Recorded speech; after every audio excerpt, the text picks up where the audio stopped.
Coffee and cigarettes, not cigarettes.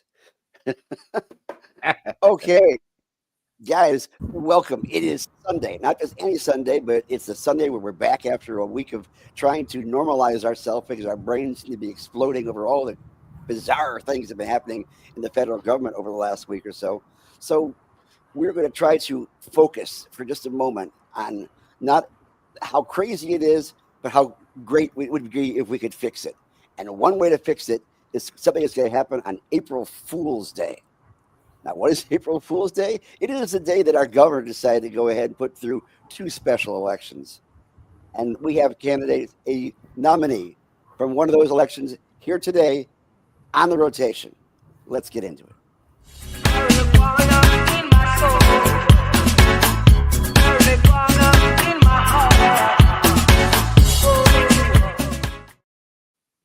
For those of you who just got out of church, welcome. My name is Gary Stein. I'm the political director for Suncoast North. Ooh, too loud. I can't get enough applause. That's the way it works.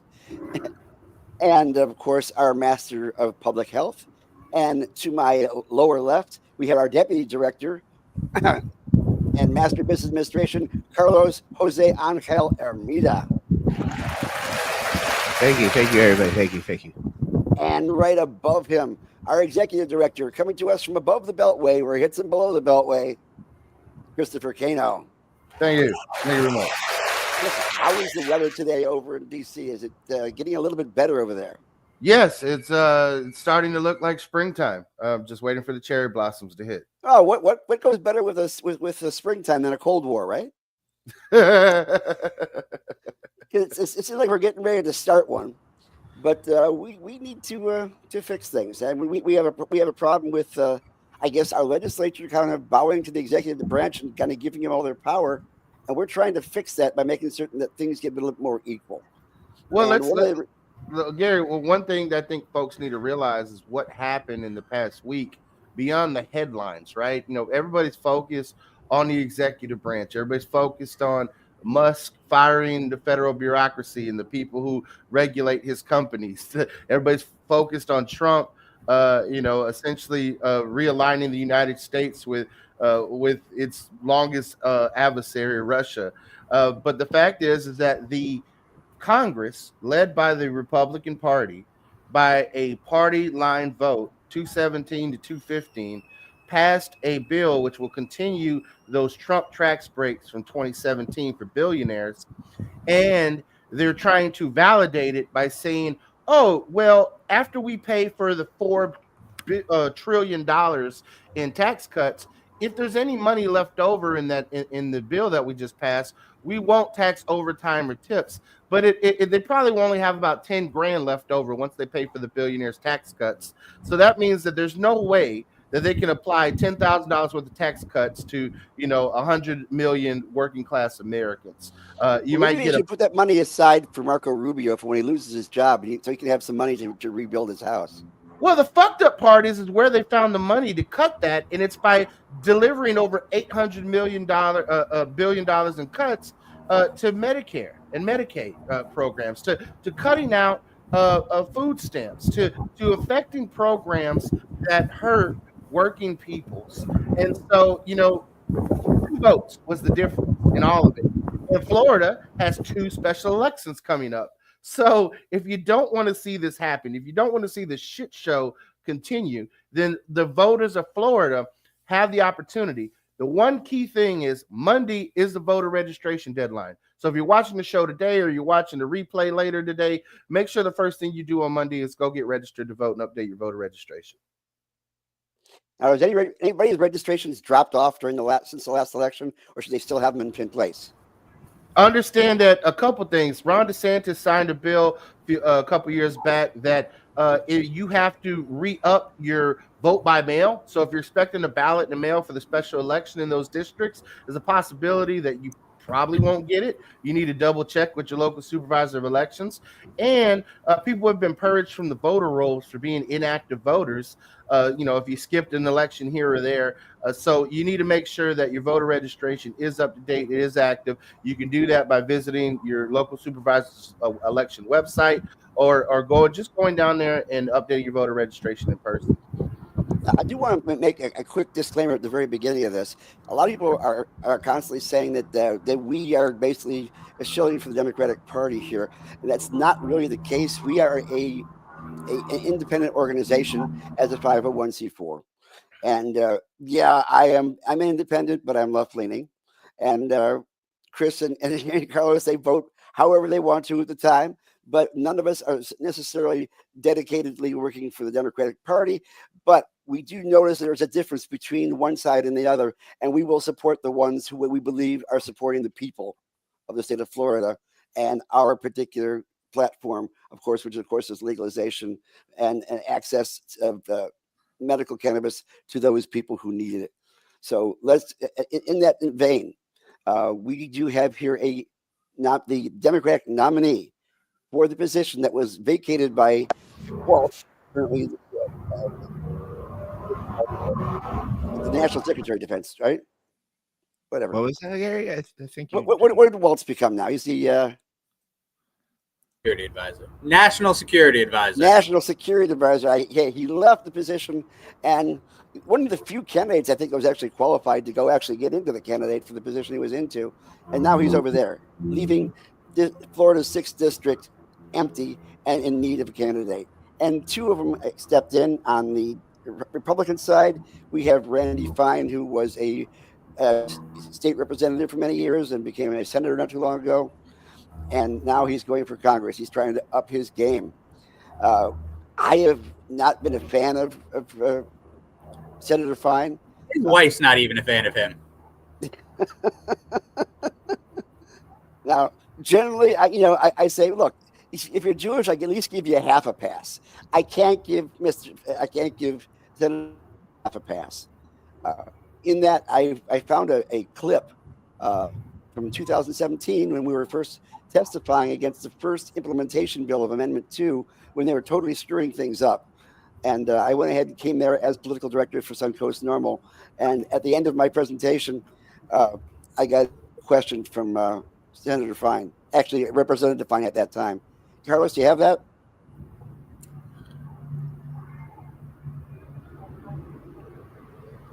I do. Thank you for your testimony today. I'm looking at the analysis that you shared here, and it makes a couple of points that we should allow smoking, and that we should not limit where cannabis can be used or marijuana can be used. So is it your contention that if a child is recommended for marijuana, that they be able to smoke it when they're in school? You're recognized. Actually, for children in epilepsy, the recommended delivery system is sublingual tincture. And if, say, you had a mother who was on a bus whose child is having an epileptic seizure, if she goes ahead and medicates her child, currently under the laws as currently stated in this current bill, she would be subject to arrest. And depending on how much of the product she has on her, it could consider to be being a felony as well. That has to be considered in regards to how things are taken care of. As far as children in school, that would be a whole different subject altogether. There is a law called Jack's Law in Colorado, which does address that, which you can take a look at and see, because there are children who have debilitating disorders that would prevent them from going to school. And therefore, if they can get this medicine within the school system, within a proper nursing situation, that would be good for them. That would be allowed them to continue to go under the school. In regards to smoking, there are certain situations where smoking is necessary. For those of you who know Kathy Jordan, an ALS patient who should have died in 1990 because of the fact that she has ALS, she currently smokes it because of the fact that ALS oftentimes makes you create so much mucus in your body that you can actually drown. Every day, it creates a little bit of cotton mouth, so it dries that out, but it also creates a productive cough that allows you to cough up everything that came up that night. And that is why she is currently 68 years old and not dead in 1990. And that is why certain people need to have that smokable. It is not for everybody. Like I said, epilepsy requires sublingual tincture Other people would require edibles who can't possibly swallow a pill, who prefer to have something, say, for instance, a square of chocolate that they could possibly swallow and melt in their mouth. But for some people, smoking is the appropriate delivery device. Follow up or? So was that it? Well said, Gary. What said? No, it continued. He asked the same question again. He said, "Sir, I want to know whether you feel it's appropriate for kids to be smoking their medicine at school." That's how Randy Fine operates. He has no actual. There's never a basis of truth in anything. It's these wild logical fallacies. Like, sir, I noticed your bill didn't say anything about banning sodomizing wild dogs. Are we to believe that you support sodomizing wild dogs since you didn't put it in there? Like, it's just wild crap that he comes up with to try to change the topic and get people off their game. Well, I had to explain to him that the Florida Indoor Clean Air Act doesn't allow you to smoke anything in school, whether you're an adult or a student or anything else. And the fact is that kids would not be smoking at school because it's not appropriate for kids to smoke anything in school. They can't smoke anything in school, and they can have other methods of being able to have it given to them so they can remain in school and not have their parents or themselves be arrested for medicating themselves. Hell, I remember getting chewed out by campus security for smoking a hookah on USF's campus in 2012. You know, nothing like a person who walks down the street smoking a hookah. But hey, Gary, we got. I do want us to do a formal introduction to our guest because he is running against what I like to consider the fourth biggest asshole in the state of Florida. All right, but that just leaves Trump, DeSantis, and Rick Scott ahead of Randy Fine. And so this is an opportunity not to let another asshole into running our federal government. And so Josh, Gary, why don't you go ahead and introduce Josh formally for everybody? All right. Okay, what we have here is the Democratic nominee for the Florida 6th District, which includes areas everywhere from Jacksonville down to Daytona and almost all the way over to Ocala. For some odd reason, Ocala was cut out. I guess there was too many Democratic voters in Ocala. So they cut that part out of that part of the district. Well, that's when it was gerrymandered. And this is going to be key because we have two chances here, both him and also on the first, where Representative Gates Congressman Gates left his position, and we have Gabe Valmont who's running over there. But we are grateful to get a chance to talk to Josh Weil, and I'm not going to say Weil because that was going to do that wrong. Josh Weil, who is running for the Florida 6th. Thank you, Gary. Are you a born and bred Floridian? Born in East Meadow, New York, but we moved down here when I was a wee baby Seamus. I've been here most of my life, went away for school once or twice, but better part of my 40 years have been living and working in Central Florida. And you're a graduate of UCF, right? I am. Got my master's degree there in 2013. Nice. Right before they got good at football. Well, we need more educators in Congress. I mean, it shows because of the level of disinformation they believe or they purport to believe. And here in Florida, we obviously have issues where they're going after all the universities right now, trying to make certain that everything's dumbed down from the university level down. And it's scary. Quite frankly, it is just scary. But besides the fact that they're trying to eliminate the Department of Education and student loans, forgiveness, everything else. What do you see as your particular agenda when you want to get into Congress? Yeah, well, I mean, it's an interesting race for a number of reasons. One of the first is that typically, in a congressional race like this, you're running on affirmative platforms. You're running on things that you want to build and create. But we're in, if the opening days of Biden's administration were build back better, the opening days of Trump's are tear down worse. Like, he's taking an absolute wrecking ball to every area of our public infrastructure that he can. And everything has to be about protecting what we have. So there's that. The other thing is that, local issues are predominant, but we live in Florida, which might be, the state of Florida is probably the greatest argument we have against states' rights when you're looking at division of powers in government. because we need the federal government to step in and protect Florida from Florida. We need federal voting regulations and legislation to prevent some of the things like you mentioned Ron DeSantis has already been doing in purging voter rolls and trying to create barriers and obstacles for people voting. We need federal insurance regulations and housing regulations because under Jimmy Petronas, the nominee against Gabe Alamon in CD1, we have seen them allow corporations buying up housing and insurance companies to just run wild and with zero accountability in the state.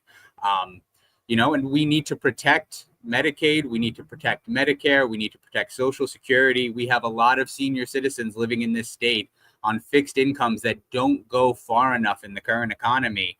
And they're talking about cutting Social Security by 28%. Over 183,000 residents of District 6 are 65 and above. This is a serious issue for them, and it's stopped being partisan at this point. The Florida 6th, how does that swing usually between the Democratic and Republican Party?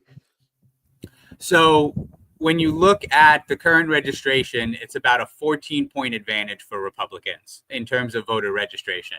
When you look at the previous 3 cycles, it's been about 30 points that they've won by. And the reason is because it's a district that's been grossly neglected by the state Democratic Party under previous leadership and by the National Party. So we're talking about in 2024, Bishop Stockton, who was the nominee here, being able to raise $34,000 over the 2-year cycle against Mike Waltz, who had 3.2 million. Outraised, outspent 100 to 1. Messaging ain't free. If you can't get your message out to people, you stand no chance of winning. And that's what we've seen for the last 3 cycles in a row. Josh, you decided to go ahead and run. Go ahead, Chris. Well, I was going to say, that oftentimes these type of numbers can be disheartening.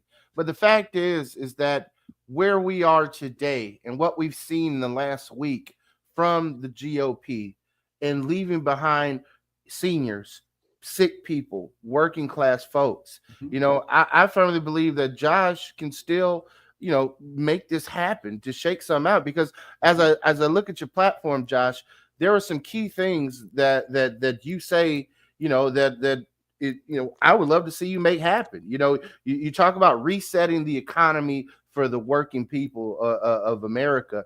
For example, you want to offer new homeowners credits of up to $50,000 in down payment assistance through tax credits. You want to increase the child tax credit by $5,000 per kid. You want to give small business owners up to $20,000 in loan assistance for business development. You want cost of living adjustments quarterly for seniors. And you want to provide, disaster relief credits to folks who have been affected by hurricanes and other natural disasters if the governor, or president has declared an emergency disaster zone. These are all policies that we're not seeing the other side give a shit about. And when I say the other side, I mean the Republicans. I am a registered Democrat. Gary, you mentioned earlier about, people thinking this show is a little too partisan sometimes or leaning Democratic, but people forget that the Democrats tried to kick me out of the party in 2016. So I have no problem speaking out and speaking for things. And as Josh points out, this is not a race where they're even heavily focused on. This is something that he himself can be an independent minded voice in Congress for the people, not a party line guy who owes the party a fucking thing. And I'm glad to see him stepping up and willing to do this for the people of Florida and for the people of the United States. Yeah. I mean, look, people keep asking us and they want to see more support from the state party and they want to see more support from the national party. And they're coming. They're putting stuff together for the big final push. But what we've built here, it has been built by the people.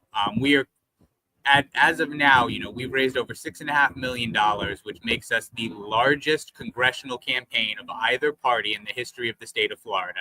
And it is 100% grassroots donations, no money from corporations or special interests. We've built that from the people, which means that I am only responsible in working for and serving the people, which is how it should be. In addition, we're seeing a lot of concern in this area. You mentioned some other issues. We've also talked, we haven't mentioned y'all's main issue, but recreational marijuana was on the ballot and it passed in this district by over 50% on the last, unfortunately the state requires 60%, right? But it got the numbers and is successful. We're seeing a number of other issues with homeowners. You mentioned the $50,000 down payment assistance. I met with National Association of Realtors earlier on in this cycle, who are predominantly Republicans. And, even they were concerned, and our conversation went way over the amount of time they had originally scheduled it for, because they're hurting by this. The fact that the average wealth of a homeowner in this country is $217,000, and the average wealth of a non-homeowner in this country is $6,000. No one is making 3% on that. No one's getting a down payment without assistance, and they are seeing their entire industry move towards corporations that are cutting them out and just taking up all the land. They want to see more access for home ownership. They want to see people able to rise up and generate wealth and mobility. And that's what we do with our wealth. When we give tax breaks to billionaires, it stays with the billionaires. It's a stupid meme, but I saw the other day and I loved it. It said, wealth is like manure. If you pile it all, if you spread it out all over, everything grows. And if you pile it up in one place, it smells like crap. There is no trickle down. We've been waiting 45 years for the trickle down from the top to come from Reagan. It ain't happening, right? But when we seed and we invest in our communities, they prosper and they grow. We need better education. We need better pathways to college. We need better access to college. We need larger Pell Grants and student loan forgiveness. We need equity in communities for people to access home ownership. We've been moving in the opposite direction, hard and fast, and it needs to change. And, the working people get this. The middle class has been completely cut out, and they want it back. Well, Josh, you mentioned about our issue and touched a little bit about, the adult use of cannabis issue in Florida.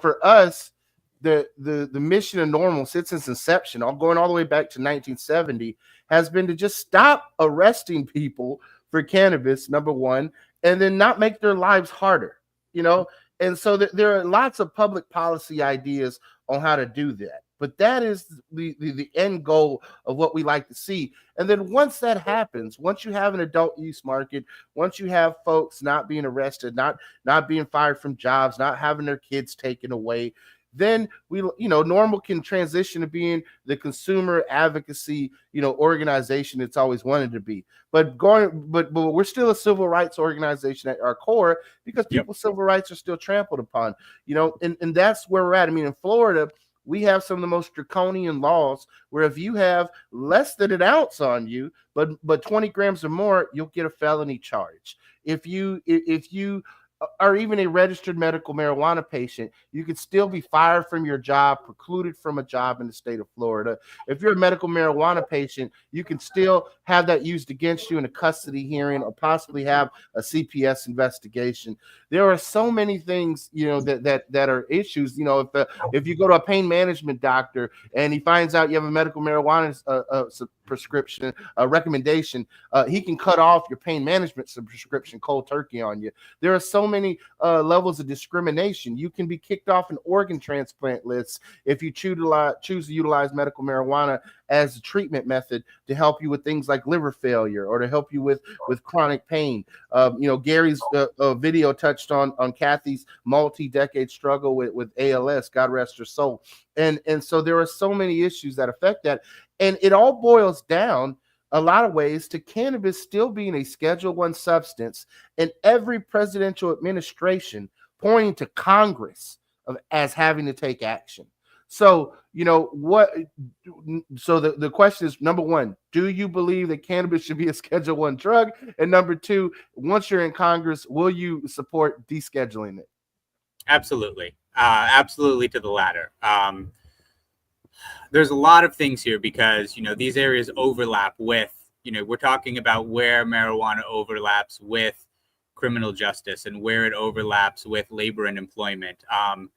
Some of those issues are because Florida is a right to work state. And it was you said you're allowed to criticize the Democratic Party. I think we all need to be able to criticize the Democratic Party. If we cannot acknowledge our failures over the last decade, we are doomed to repeat them.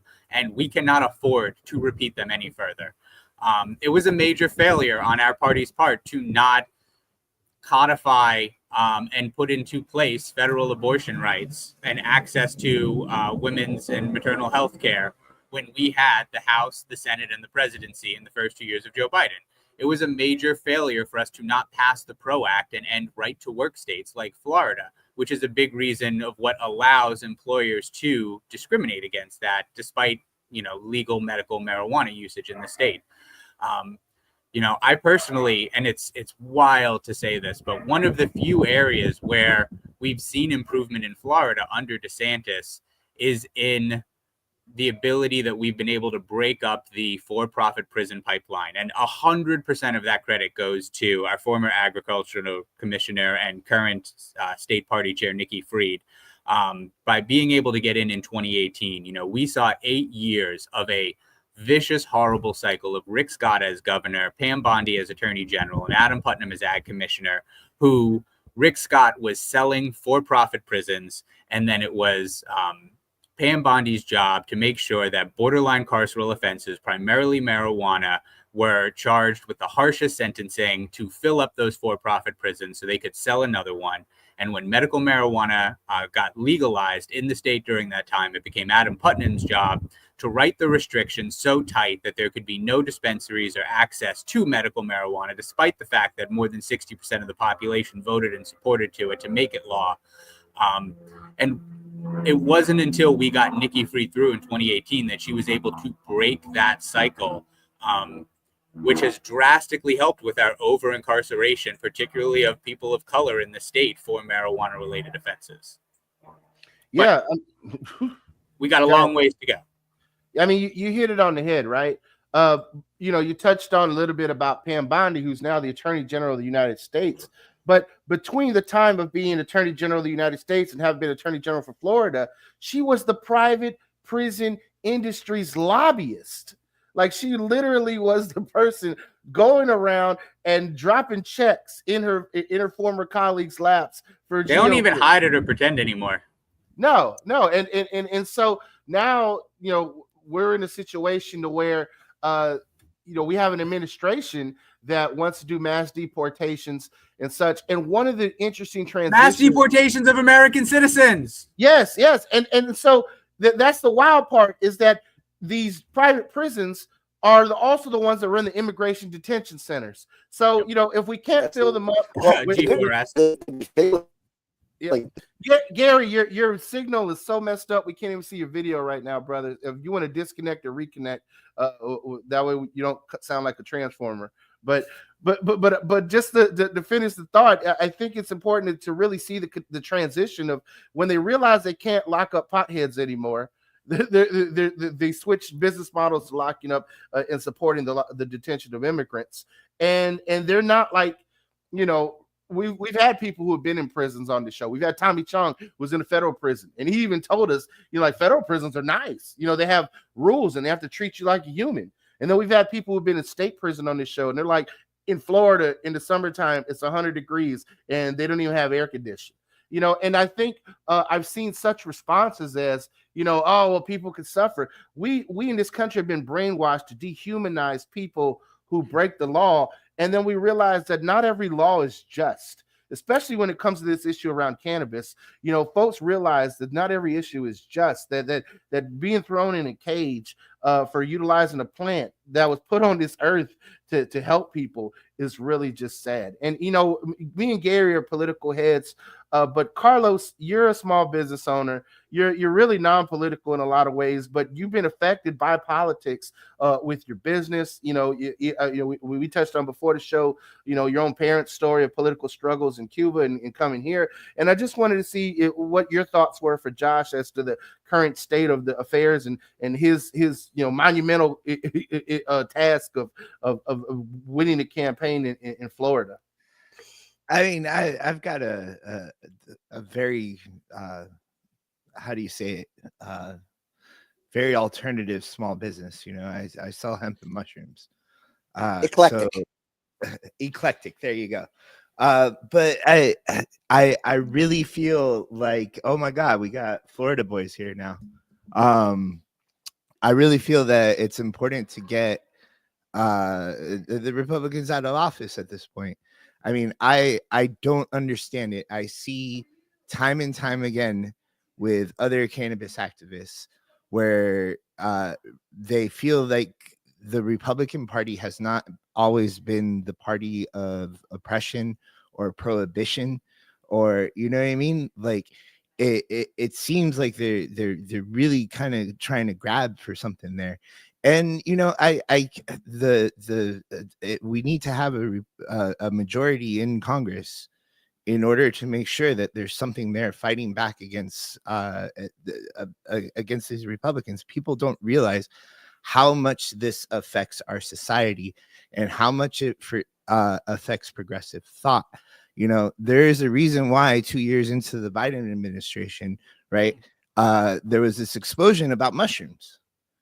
It was just because our society just kind of generally felt like it was okay to progress in that way. And then, there's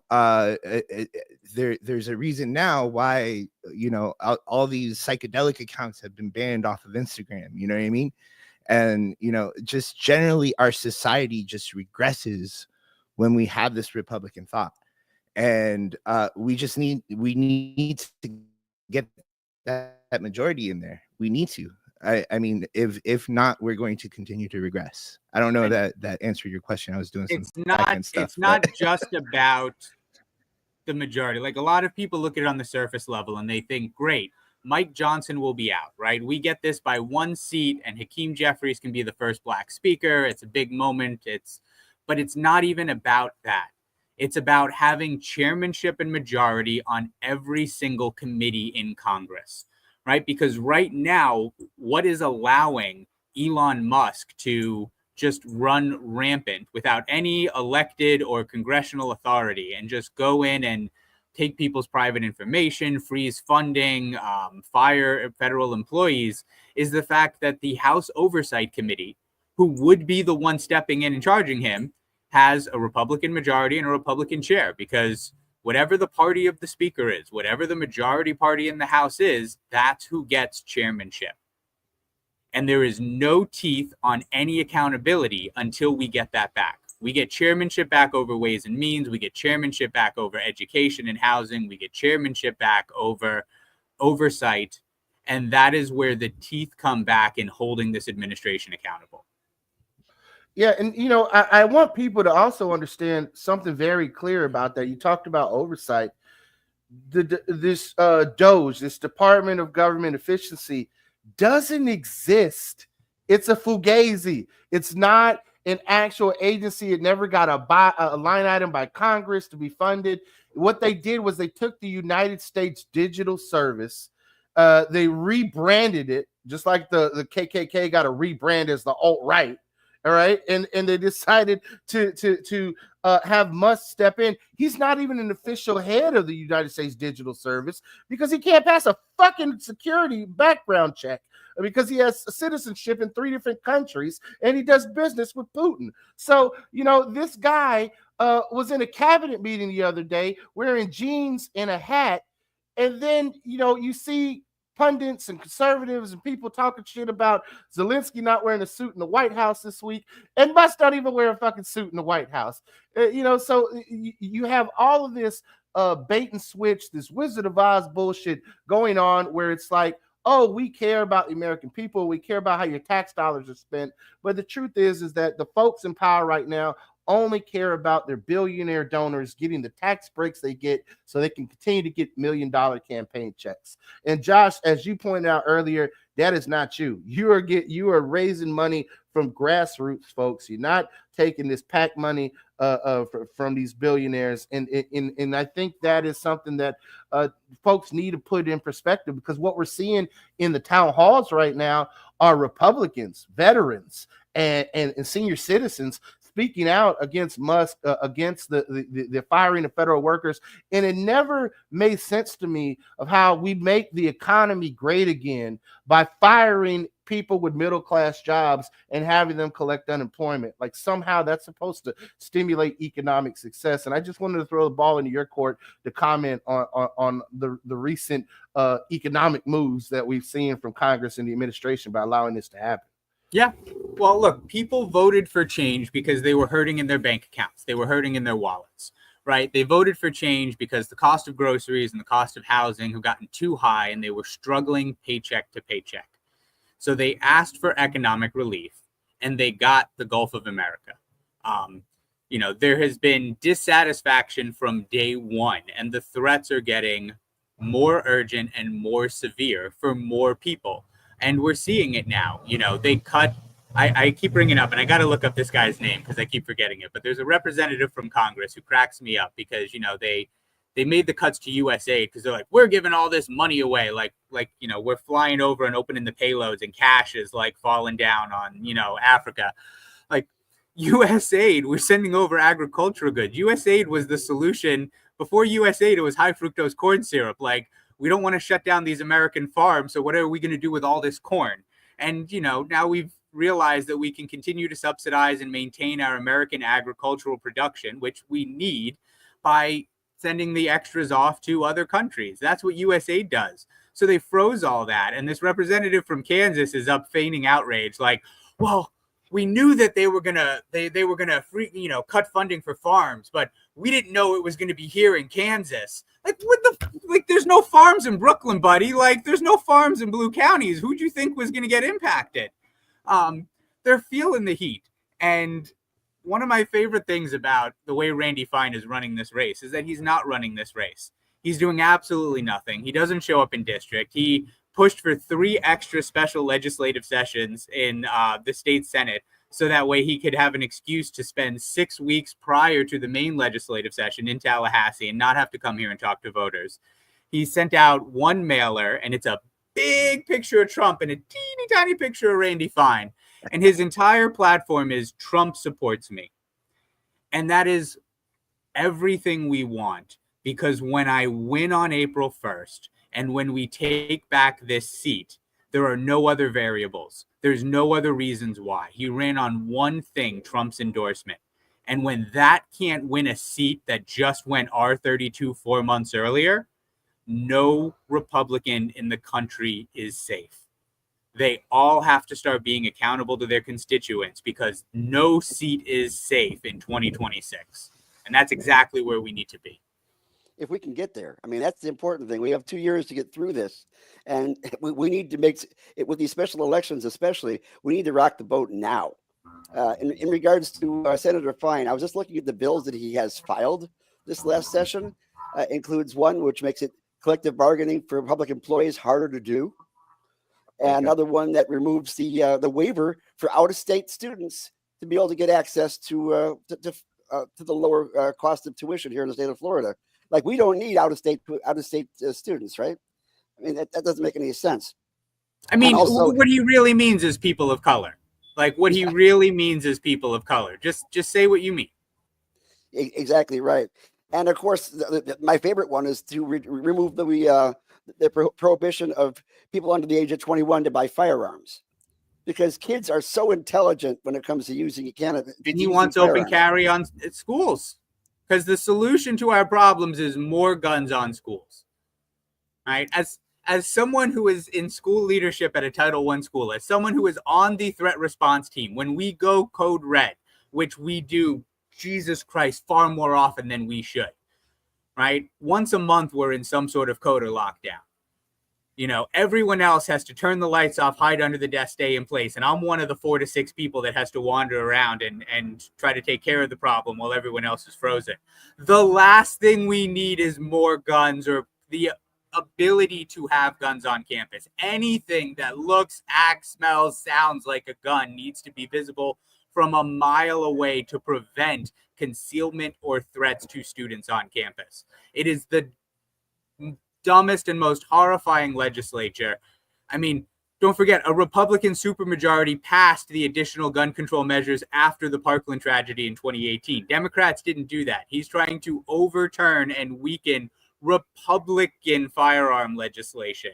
And as someone who works in the school system, it is horrifying. You know, in the modern era, Josh, there is no greater, I would say, creature without a spine than a Florida Republican, because we have seen Jeanette Nunez as lieutenant governor advocate for overturning in-state tuition for Dreamers when she was the fucking sponsor of the bill. You know, just like we see Marco Rubio as Secretary of State sit there and lose his spine literally and slump into a couch while diplomacy goes out the window in international relations. You know, it is sad to see Randy Fine doing the same shit. It's just a different day. And so I am grateful that you're a breath of fresh air, that you have an education background, because I see our educators. You know, outside of doing work with Normal, you know, I do a lot of union work, and we represent a lot of educators in our union, and I see the struggles that they go through. I personally helped organize faculty unions at several community colleges in the state of Florida, and it broke my heart to see professors at Broward College have to live in their car without health insurance, suffer a heart attack, and still have to get up and go to work the next week because they were already homeless. And that is the real life experience of actual educators in the state of Florida. And somehow in all of this, the solution to our education problems is in the Republican mindset, is let's end inclusion and diversity and equity programs. Let's increase tuition, and let's pour more guns on campus. And somehow that's going to help the kids with arithmetics and stop teachers from being homeless. Less money, more guns. That's what schools need. Right. That's their platform, and they're not even trying to sell it as anything else. Oh my God. I would hope the fact that you didn't get Trump's endorsement for this particular slot would be in your favor. I mean, right now he's pushing Byron Donalds to be governor of Florida. Well, that's going to be DEI. We're just making popcorn and sitting back for the Byron Donalds, Casey DeSantis fights over the next 2 years. That is going to be high entertainment. Watching the Trump and DeSantis factions of the Republican Party already trying to eat each other alive over the last 2-3 months has been beautiful. I mean, it's got to be up there with the Charles Robinson promotion over there in North Carolina, as far as looking for the worst candidate possible to run for office in that particular state and see how that happens. And I hope, again, that will change the direction of a lot of other races, so we can get all the invertebrates out of Congress that are currently in place right now, subjugating and bending the knee to the executive branch when they're supposed to be fighting for the legislature. And I look forward to seeing you in office and fighting hard for the people of the state of Florida, and of course for this country, because we need at least one more Maxwell Frost out there. Everybody heard his testimony this last week, where he kept on calling the president the grifter in chief. And then he said, "You can't say that." It's okay. I won't say grifter in chief. I'll just call him a grifter. We have people with spines in Congress. We have Max Frost. We have Jasmine Crockett. We have Jamie Raskin. God, I miss Katie Porter.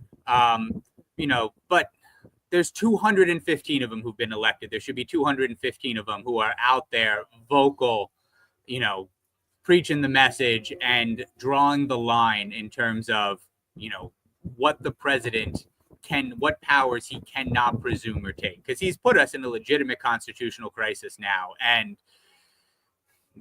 congressional leadership is biding their time before responding, which quite frankly is unacceptable. Well, that's been a big criticism That's been a huge criticism in the cyberspace, and among the American people. And Hakeem Jeffries is, he's not responded well to criticism in it, but the people are like, yo, these guys are really fucking up the country, and your response is what? People want to see passion from their leaders, and the dispassionate response from the Democratic leadership has been something that has been lacking. It's like, why do the Republicans get a monopoly on patriotism and passion? Because we're all Americans, and we all have that same passion and that same patriotism. I like Hakeem Jeffries, and I am busting my butt to try to get that man a job promotion. Okay. But his response to Democrats across the country rightfully calling him out for not responding to the president trying to steal the powers of the legislative branch, and his response being that they shouldn't be more upset with me than they are with Trump. No, you're the one who works for them. Yes, they should. You're the one that's supposed to be drawing the line. Yes, they are right to be upset with you. Get up and do something. So, Josh, Bernie Sanders is actually doing something. He's storming the country, doing something. I love running Bernie. an anti-oligarch tour. Will we see a possible Bernie Josh Will collaboration before this is all said and done? We have multiple people working with our campaign who have worked with Bernie's campaign, and we have put out every absolute feeler. Now, the man is busy. He's working harder than anyone else in the Senate, despite the fact that, he might be the oldest one in this, And he's not even a registered Democrat. And he's not even a registered Democrat. And he's the one fighting to save the Democratic Party and save our nation. God, I love Uncle Bernie. We're hoping that he comes down here. One of my favorite things about going out and talking to Republicans in this district has been how often they tell me they like or respect Bernie Sanders. How many just like stone cold red hat Republicans will be like, he's the only one I respect. You can tell, like the way the party treats him, you can tell he's really trying to do something different, or he's the only one that's not full of it. Like that man would actually do something if they'd let him get through. And I hear it over and over again. So, Josh, we're coming to the point where I just want you to run your top 3 for the people. Tell them how they can support the campaign and just any last things that you want to run to the people who are watching out there at home today. Appreciate it. Please, this is a national campaign. We have built a massive infrastructure for volunteer support and enrollment because we get 300 to 400 signups from across the country a day, people requesting to do postcards, to do phone banking, to do text banking, and we're making sure that the opportunity is available because this is a winnable race with the turnouts that you get on an election that is rushed and placed on April 1st. There are more than enough Democrats in this district to win if we turn them out to vote. And there are more than enough pissed off Republicans and independents to come out and win. Our polling shows that independents and MPAs, who in the last 3 cycles have voted 75% for the Republicans, support us 89-11 over Randy Fine. We have an incredible groundswell of support outside of the Democratic Party, but we've got to get people to vote. So go on to joshwheel.us. You can find links for volunteering, for signing up on Mobilize. You can find links to contribute, to help with financial support of this campaign. As I said, we only accept grassroots contributions. We only take money from the people because it's the people who I will serve and work for when elected. But joshwheel.us is where you can get fully connected to our campaign to support because this is an all-in race. This is a national race at this point where it's going to take everyone to get us across the finish line. But we're going to do it. Well said. Thank you, Josh, for joining us today. We like to extend an invite to you to become a member of Suncoast Normal. We've had several elected officials, prior to getting elected, become members. It's always great to have an ally and someone that our members know they can count on. That's going to be a champion for civil rights policy and reforming people going to jail and being locked in cages for this plant. So we just wanted to extend that invite to you, and we hope to see you at future events as well. I'd be honored. Thank you so much. Yeah. Well, with all that, team, I think it's time for the news.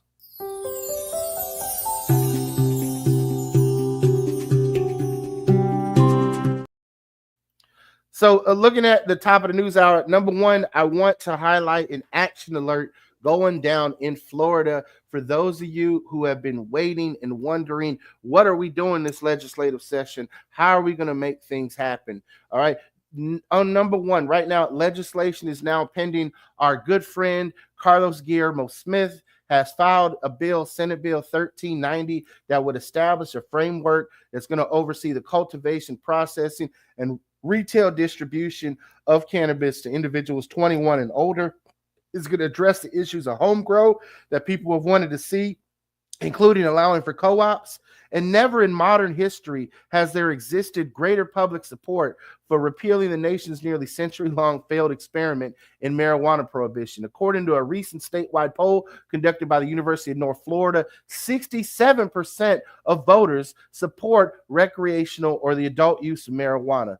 Now it's time to stop ceding control of the revenue marijuana market to unregulated, untaxed enterprises. A pragmatic regulatory framework that licenses production and sale of marijuana to adults, but continues to penalize underage sales and discourage use among minors, is the best option for reducing the risk associated with its use in commerce. And we're asking folks to urge lawmakers to support SB 1390. So, go ahead and click that action alert that Carlos is going to drop in the chat. Send a letter to your elected officials, being your state senator, your state representative, and Governor DeSantis.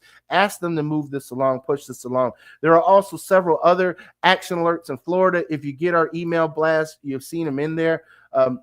But Carlos, if we still got the links for those, we could flash those too. There's also bills where we're trying to get people to be able to keep their jobs.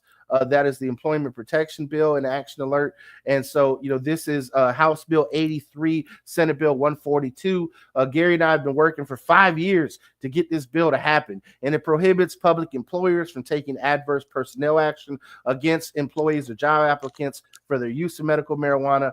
Now, most medical cannabis access to the states already provide similar workplace protections to patients. But here in Florida, people are still getting fired or precluded from their jobs. And we've even had to water this bill down to only apply to public employees because the Florida Chamber of Commerce doesn't want the state legislature dictating anything to the private sector. But we hope that once the state government takes the lead, that in not firing its employees, we can see some action in the private sector and things normalize a little bit. I mean, folks, understand that normalizing what happens in this culture has been part of NORML's mission from its get-go. When NORML first set out, less than 9% of the American population gave a shit about people being arrested for weed.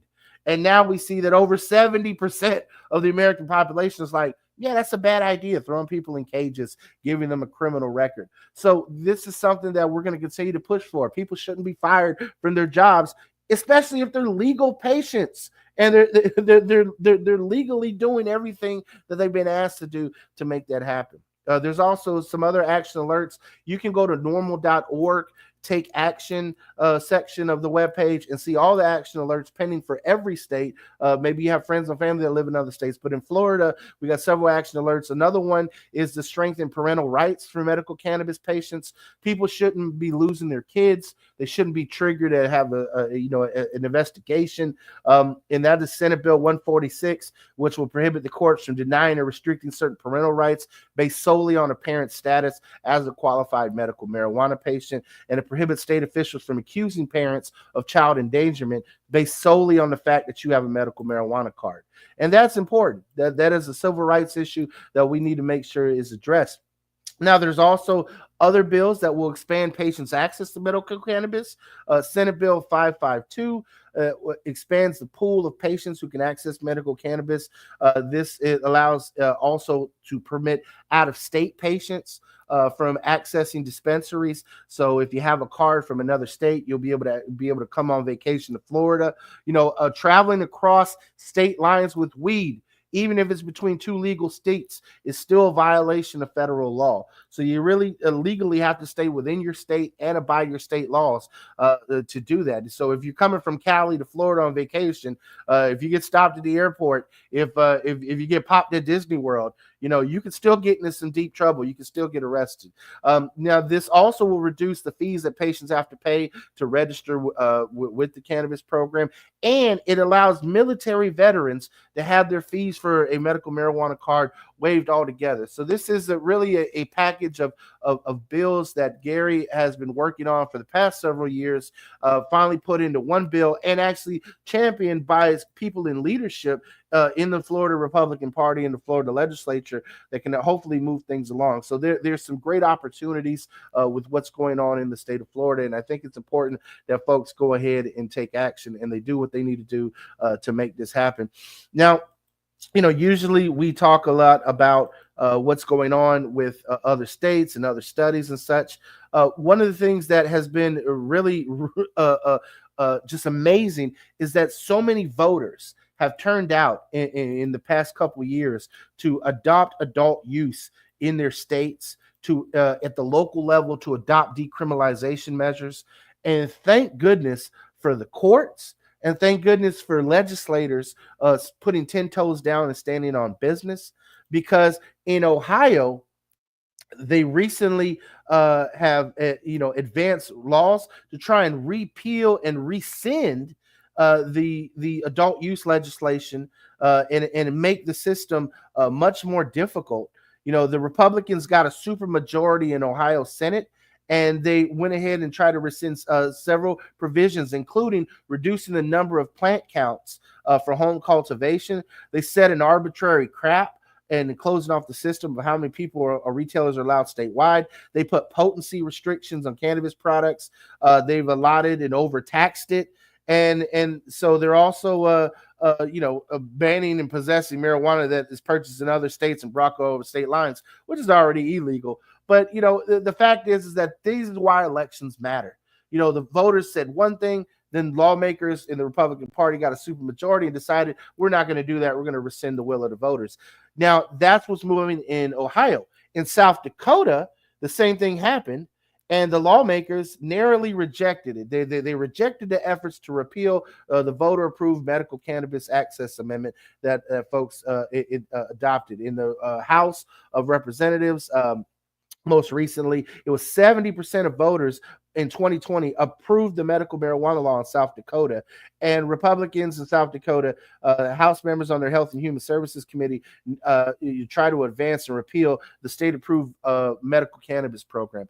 That is ludicrous. In Florida, we're thinking like, what? Close to 1 million people have medical marijuana, and to see the folks try to repeal it, I mean, that would be wild, but that's entirely in the realm of possibility, which is why we have these action alerts, why we need you to keep the pressure up and continue to do what we need to do as Floridians to keep the pressure on the Florida GOP, on the folks who actually are running the state government, and make sure that we don't see the same thing happen here. And more than that, that we're, like Carlos said, we're advancing and progressing. We're making sure people have jobs. We're making sure people don't lose their kids. And so, that's what we need. We need new leadership, plain and simple. That's why we had Josh on the show today. That's why we're encouraging folks. And in terms of new leadership, I do want to give a shout out to the newly elected chair of Normal, and that is Joe Bondi. We've had him previously on the show here. Last weekend, me sitting on the national board of directors for Normal voted for Joe, and it was very proud to see him elected as the new chair of the Normal board. You can go on to normal.org. You can see his recent statements around, the fact that we have millions of people in disproportionate numbers across America from every group of people, but disproportionate numbers of folks in different minority groups being demonized and arrested. And the fact that he's willing to acknowledge that, the fact that Normal still has a civil rights mandate at its core, and that we're going to continue to do what we need to do in the 21st century to be relevant as a cannabis advocacy organization, to be the consumer protection organization, to do what we've been doing in Florida at the national level, and making sure that we're building a diverse coalition united by a shared vision. And the key points of that vision are universal access to safe and responsible cannabis use for every cannabis consumer, to make sure that folks aren't arrested, to make sure that people are not precluded from jobs, and to make sure that the patients and consumers are not being taken advantage of by a corporate structure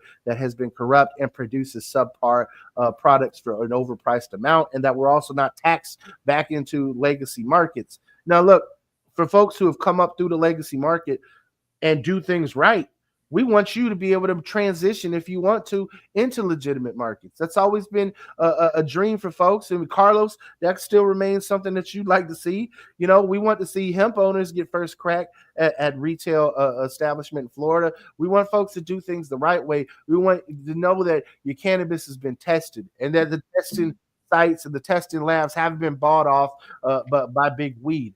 And that's the main concern that folks still continue to have, that we see these major corporations in the state of Florida influencing public policy, grifting and buying their way into profits. And we don't want to see that.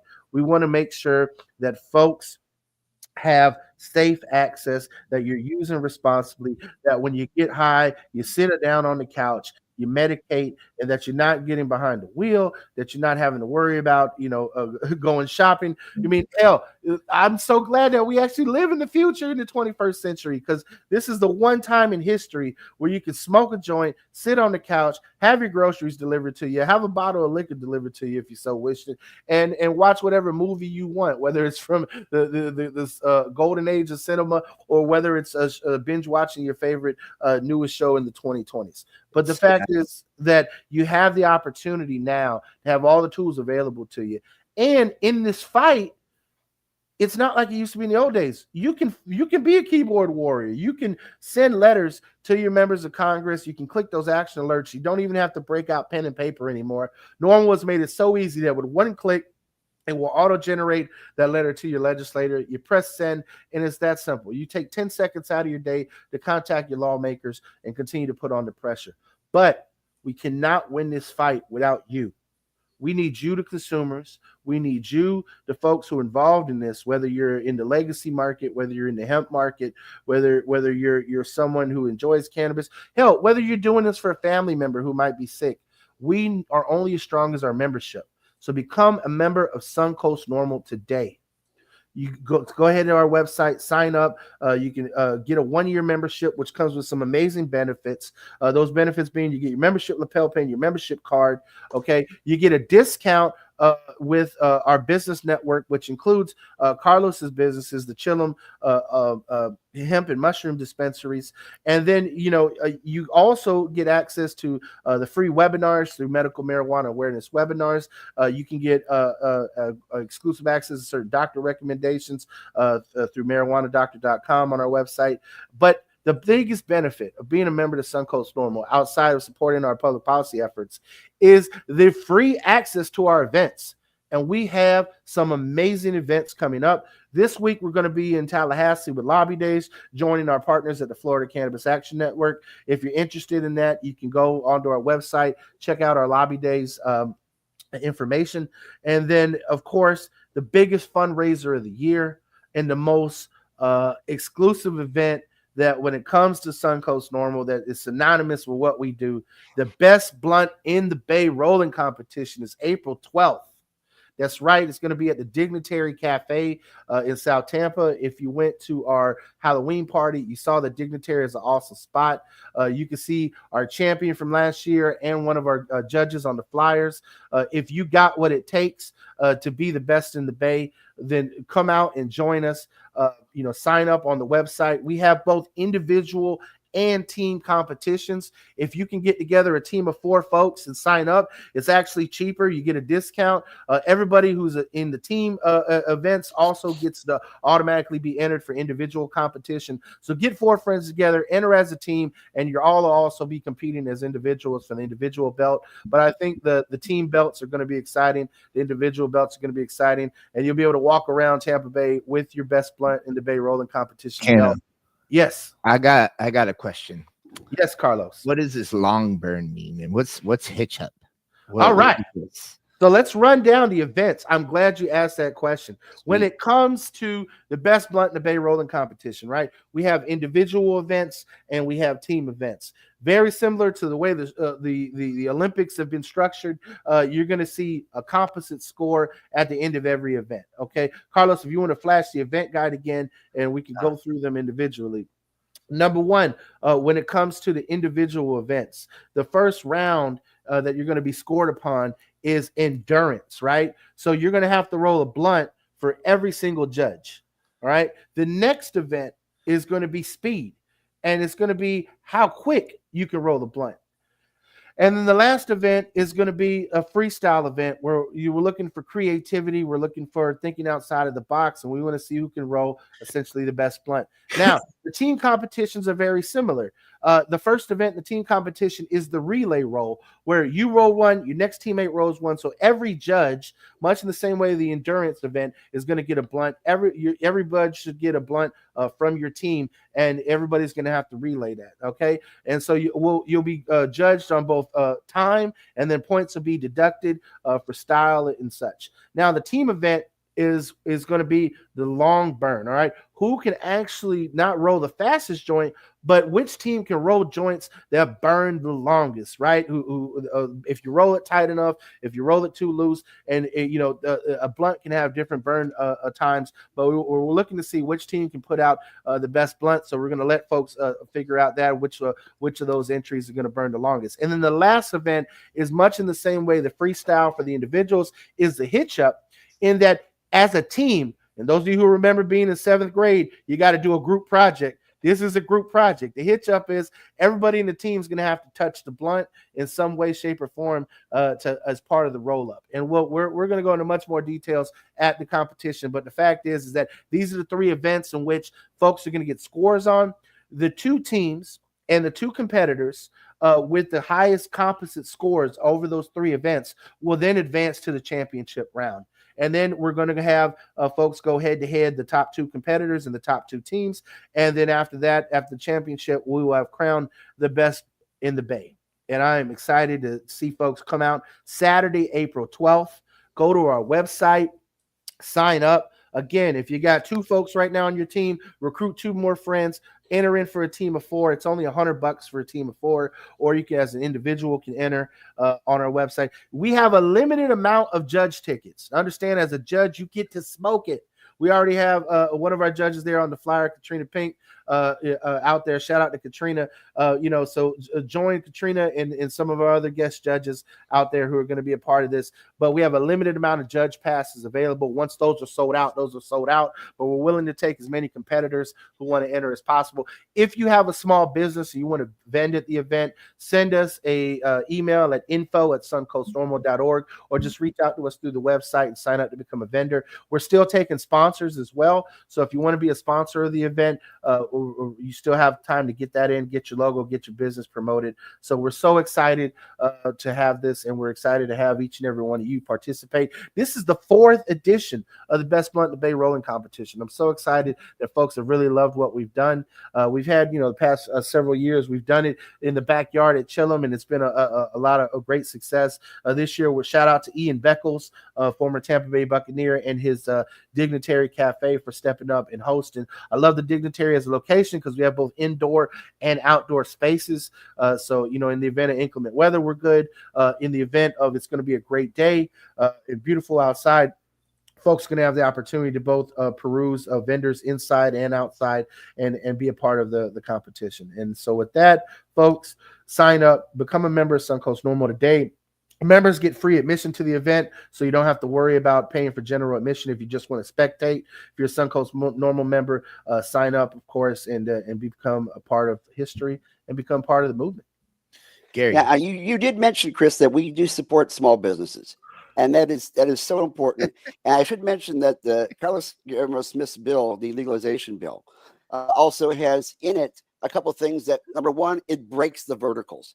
It actually allows people to have either a cultivation license or a retail license or a processing license and accept small businesses into the realm and let all the multi-state organizations that are currently the oligopoly that is currently the Florida system to take a step back and get a chance to actually have some real competition from people who are advocates in their space, who don't have billions of dollars to put together a huge booth franchise. So Gary, that's all good and everything, but what I really want to know is how fast can you roll a blunt? Yeah. This is why I have a pipe, Carlos. So you can't roll a blunt. Well, I don't like tobacco wraps, to be honest with you. That's besides the point. But okay. So I guess you won't be in the competition. I am good with my cone filler.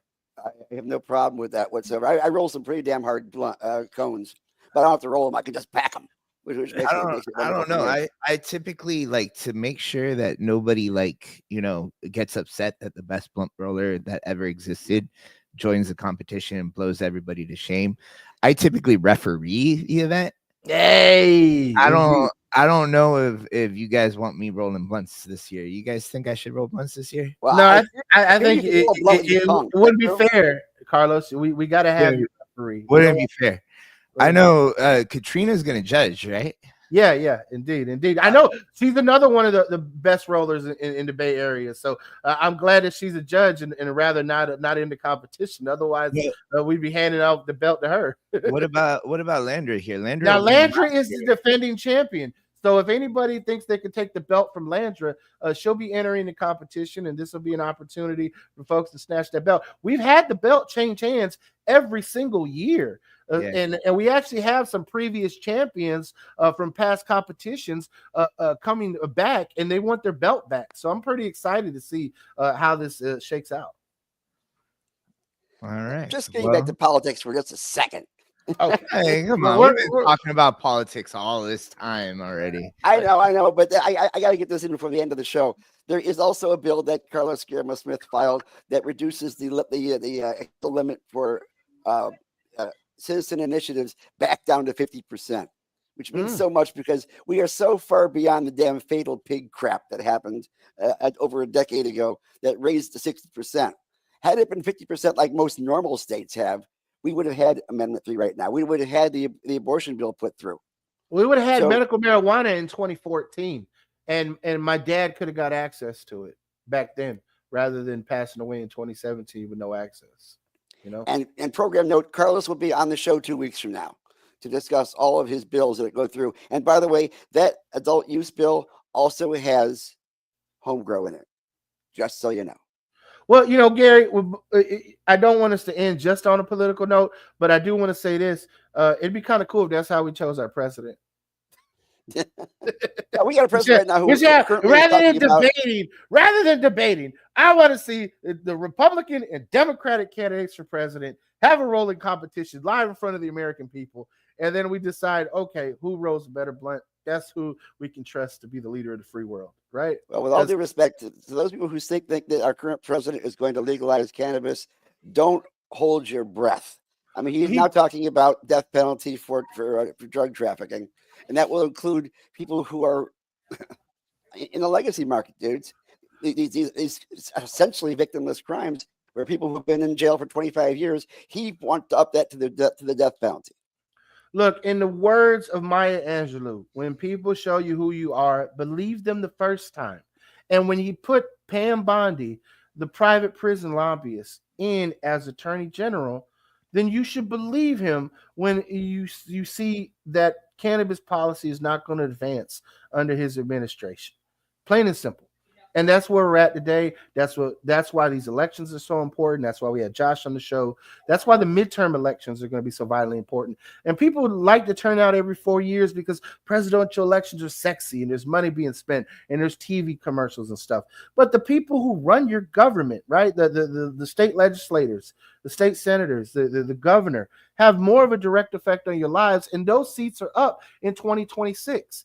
And then we have the special election right now that can determine how the next year and a half shakes out in Congress and how things advance. And so Monday is the voter registration deadline in Florida. Update your voter registration so that way you can vote on April 1st in these special elections. If you vote by mail, if you vote early, make sure that your information is up to date and that your requests are up to date. Because again, we've seen a lot of voter suppression tactics recently, and we want to make sure that folks are having their voices heard. The right to vote is such a sacred right and duty in the American society. And the fact is that not everyone has always had that right protected in this country. Not everyone has had it easy to vote in this country. And they're making it harder and harder and harder each and every year. Whenever we see this groundswell of support from the grassroots and the people making their voices heard, there's always a pushback and a contraction. And we're in one of those cycles right now. So if you're a voter, get registered, make it happen, update your info, cast your ballot, make your voice heard. Again, hit that like and subscribe button if you like the rotation and you want to see us come back each and every week with some amazing guests. I'm excited to see some of the guests that we have coming up in the coming weeks, including folks in the state legislature that are movers and shakers, friends of the show coming back on, small business owners in the cannabis space. And of course, we're going to continue to try and get more and more celebrities on the show as well. And so if you want to see that happen, hit that like and subscribe button, share what we're doing, and become a member of Suncoast Normal and support our efforts. We thank you for watching. Jump into rotation each and every Sunday here at 11 a.m. Eastern Time. Carlos, any parting words, any last thoughts? Hey, smoke weed every day.